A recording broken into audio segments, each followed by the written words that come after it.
I'm writing this for the person I used to be, which means I'm writing this for you. Think of this as a message from your future self, sent back in time with a kind of roadmap, a map to a place you probably can't even imagine right now, a place of peace that you won't find in someone else, but deep inside yourself. Right now, the story probably starts here. You feel kind of broken, sitting in this dark tunnel. You're stressed, you're anxious, and you're just waiting for that hero, that one, to walk into your life, rescue you, give you hope, and make everything okay. Yeah, sounds familiar, right? It's the plot of basically every movie we've ever watched. And maybe, just maybe, it's the story we've been telling ourselves for way too long. Look, I know this feeling because I was you. I lived in that same tunnel, clinging to that same hope. And that's exactly why I'm sending this message back, because I found the way out, and I want to show you the path. So let's start with the very first trap on this map. It's the biggest one, and it's the idea that we need someone else to come rescue us. It's been drilled into us, almost subconsciously, that one day our guiding angel will show up and fix everything. So we spend our lives searching and searching for this perfect person, convinced that they hold the key to our own happiness. But here's the question that changes everything. I mean, really changes everything. What if this whole belief, this endless hunt for a soulmate, is the very thing that's keeping you stuck in that tunnel? What if the hero you're waiting for isn't coming? You know, Sadhguru puts it so bluntly, and it's perfect. This idea that there's one single right person out there for you, it's a fantasy, and it just sets us all up for failure. The search itself is the problem. So here's the pivot. This is the moment you change the script. Stop waiting to be rescued. You are the main character of this movie, your life. The pen has always been in your hand. It's time to start a new chapter, one where you're not playing the victim, crying over someone you never even had. Okay, so if waiting for a savior isn't the answer, what's really going on? Where is all this pain actually coming from? Well, it's not really about being alone. It's much deeper than that. And this right here, this is the heart of it. We spend so much of our lives trying to be who we think other people want us to be. You know, the perfect kid, the perfect employee, the perfect friend.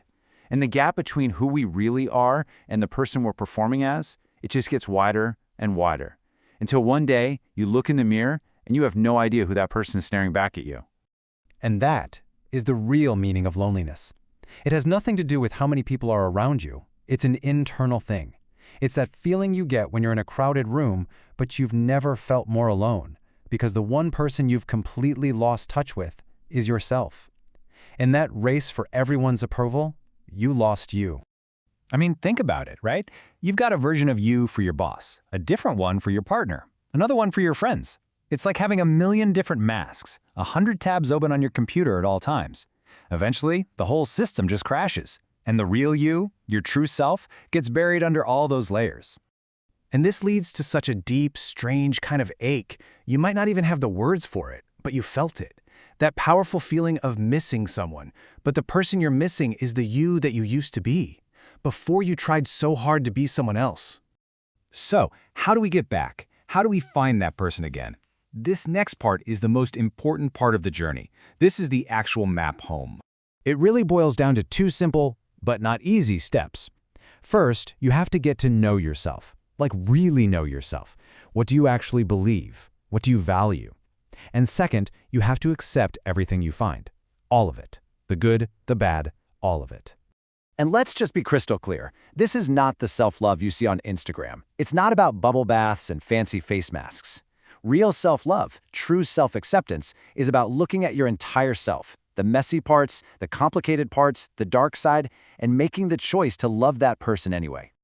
This means you have to stop pretending that your dark side doesn't exist. It's a part of you. It's part of your story. But it doesn't have to be the villain. We are all human, we all have flaws.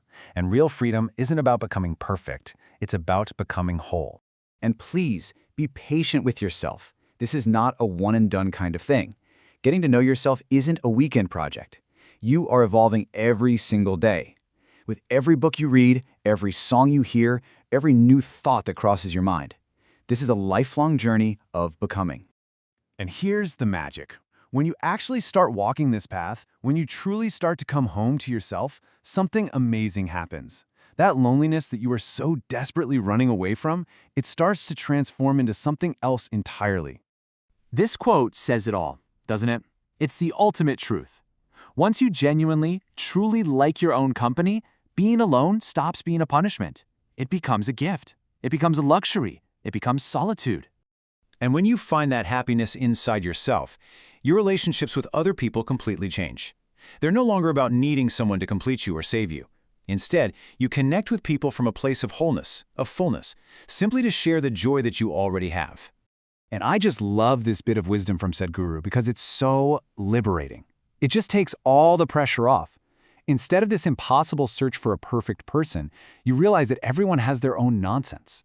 The goal isn't to find someone flawless, it's to find someone whose nonsense you can lovingly adjust to. So the big takeaway is this. A beautiful relationship isn't something you find, it's something you build. It comes from your deep involvement, your willingness to be present and authentic, not from finding some mythical, perfect person who doesn't even exist. And in the end, it all comes back to this. Through every high and every low of your entire life, there is only one person who's guaranteed to be by your side from start to finish, and that person is you. So stop searching out there for a soulmate. The greatest, most important love story of your life is the one you build with the person in the mirror. So, are you ready to fall in love?